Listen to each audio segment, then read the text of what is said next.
Imagine this: the resources fueling your nation's economy, the safety of your capital, your commercial hubs, and the lives of millions are hanging by a thread every single second. How much would you be willing to pay for the most reliable shield in the world? Those mid-air missile interceptions we see on the news aren't CGI from a sci-fi movie, they are a brutal, daily reality in the Middle East. This is especially true for Saudi Arabia, a wealthy oil giant and the lifeblood of global energy, which finds itself surrounded by some of the most complex, fast, and unpredictable aerial threats of our time. And that is exactly why this Middle Eastern powerhouse is pouring massive amounts of money into securing the ultimate global air defense system, the Patriot PAC-3 MSE. What's up, guys? Mick here. Today, we're looking at the story behind a historic multi-billion-dollar deal. This isn't just a standard arms purchase, it's a high-stakes move on the global geopolitical chessboard where a nation's survival and the stability of the world economy are on the line. In this video, we're going to break down exactly why Saudi Arabia is rushing to get their hands on this specific weapon system, how mind-blowing its interception tech actually is, and the intense financial game driving the defense industry. Let's dive right in. To truly grasp the scale of this massive investment, we need to look at the harsh reality Saudi Arabia is dealing with right now. For years, they haven't been fighting a traditional war with infantry and tanks lined up on a battlefield. The nature of warfare has completely shifted. Their primary threats now drop directly from the sky with almost zero warning. We're talking about swarms of cheap suicide drones flying low to evade radar, stealthy cruise missiles, and even ballistic missiles fired through the atmosphere by Houthi rebels in southern Yemen. And it's an open secret that behind these advanced weapons lies the shadow of their regional rival, Iran. This tension hit a boiling point on September 14, 2019, a day the world won't forget. Massive Aramco oil refineries in Abqaiq and Khurais were hit by a devastating wave of drones and missiles, setting the facilities ablaze. While Houthi rebels claimed responsibility, the precision and advanced tech involved were way beyond rebel capabilities, leading Western nations and analysts to point the finger straight at Iran. That attack didn't just destroy infrastructure, it wiped out half of Saudi Arabia's oil production overnight, sending global oil prices skyrocketing. That event was a brutal wake-up call for Riyadh. It proved that their older air defense systems, no matter how capable they used to be, simply couldn't handle the new wave of faster, more accurate, and cheaper weapons raining down on them. Pushed to the absolute limit, the Saudi government had no choice but to seek out the strongest, most precise shield on Earth. Enter the Patriot PAC-3 MSE, built by the American aerospace giant Lockheed Martin. If you dive into the world of military tech, this specific Patriot variant is at the absolute top of the air defense food chain. It was completely redesigned from the ground up to fix the flaws of older models. Historically, air defense systems worked by getting a missile close to the target and then detonating it, creating a wall of shrapnel or a blast wave to destroy the incoming threat. But that old-school method doesn't really work against modern missiles with heavy armor or those dropping in at hypersonic speeds. Shrapnel might just scratch the paint, failing to stop the massive momentum of a warhead from hitting its target. But the PAC-3 MSE uses a much more aggressive, insane, and mathematically flawless approach. It uses what's called hit-to-kill. Imagine firing a sniper rifle to shoot another sniper's bullet out of the air while it's coming at you at supersonic speed.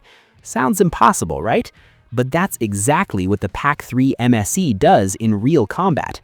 It doesn't carry a massive explosive warhead.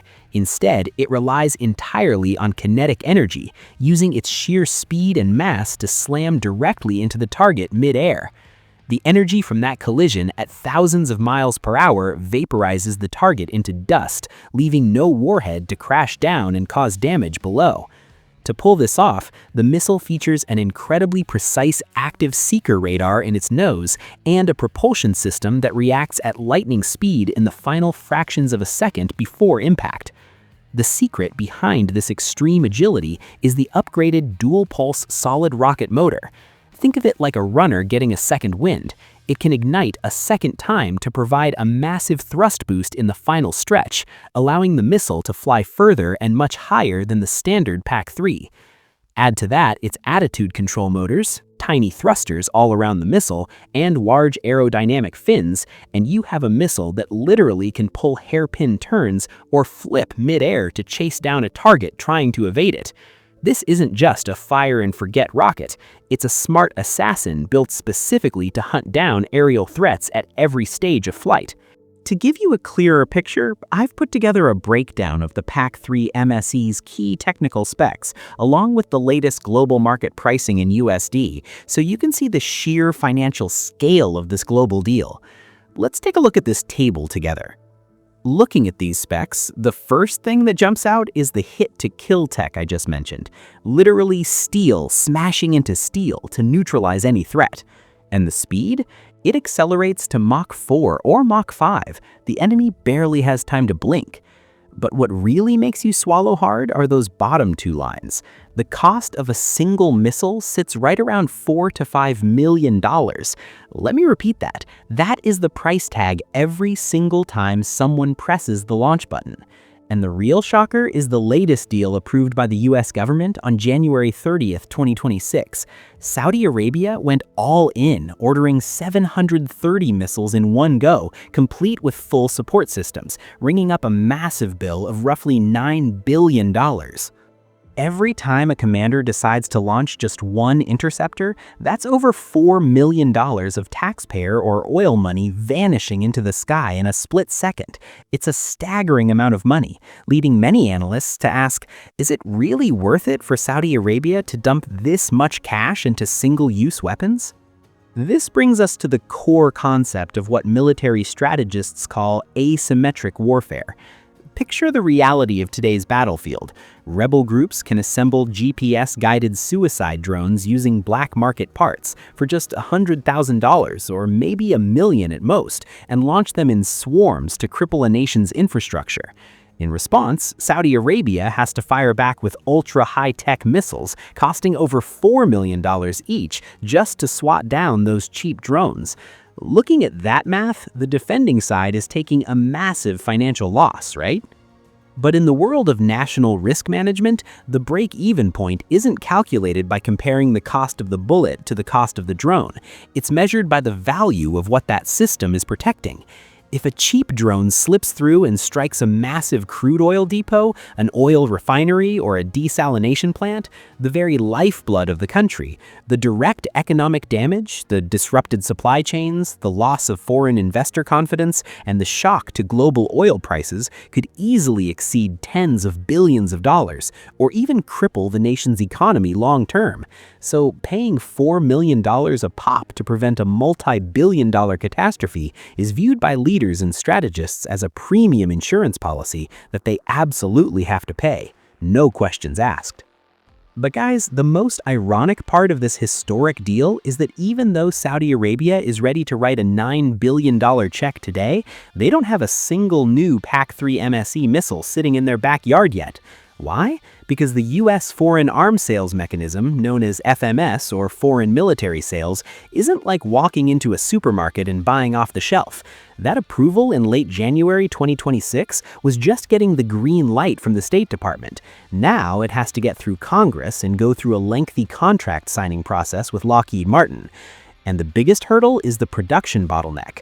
Right now, the whole world is scrambling to buy the PAC-3 MSE to counter these new aerial threats.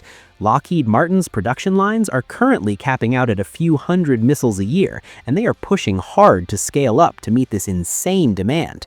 That means Saudi Arabia has to take a ticket and wait in line with other U.S. allies. Before the first missile from this deal is fully assembled, delivered, and combat ready, we might be looking at 2028 or even 2029. Cheap drones can attack every single day, but a multi-million-dollar defense missile takes years to arrive. That is the brutal reality of modern warfare. For a global defense contractor like Lockheed Martin, Saudi Arabia's massive purchase reinforces their market dominance and their status as a leader in security tech. Their PAC-3 MSE production lines are running 24/7. This is the defense economy in action, where geopolitical paranoia and tension are converted into massive revenue streams, fueling the high-tech industry to keep innovating without hitting the brakes. Ultimately, Saudi Arabia's massive investment to make the PAC-3 MSE their shield isn't just a standard procurement cycle. It is a fierce, aggressive warning to their adversaries. They are ready to leverage cutting-edge tech and spend whatever it takes to protect their sovereignty, their citizens, and their economic stability. And as long as rogue drones and missiles continue to darken the skies over the Middle East and around the world, the market for premium air defense systems like this will never stop growing. So what do you guys think? After seeing all this data, what's your take on the PAC-3 MSE's incredibly expensive hit-to-kill tech? Is the massive investment justified? And looking ahead, what technology could eventually replace shooting multi-million-dollar rockets at cheap drones? Let me know your thoughts in the comments below. If you enjoyed this deep dive into military tech and high-stakes geopolitics, don't forget to hit like, share, and subscribe to the channel so you never miss an update on the global chessboard. I'm Mix, and I'll see you in the next video.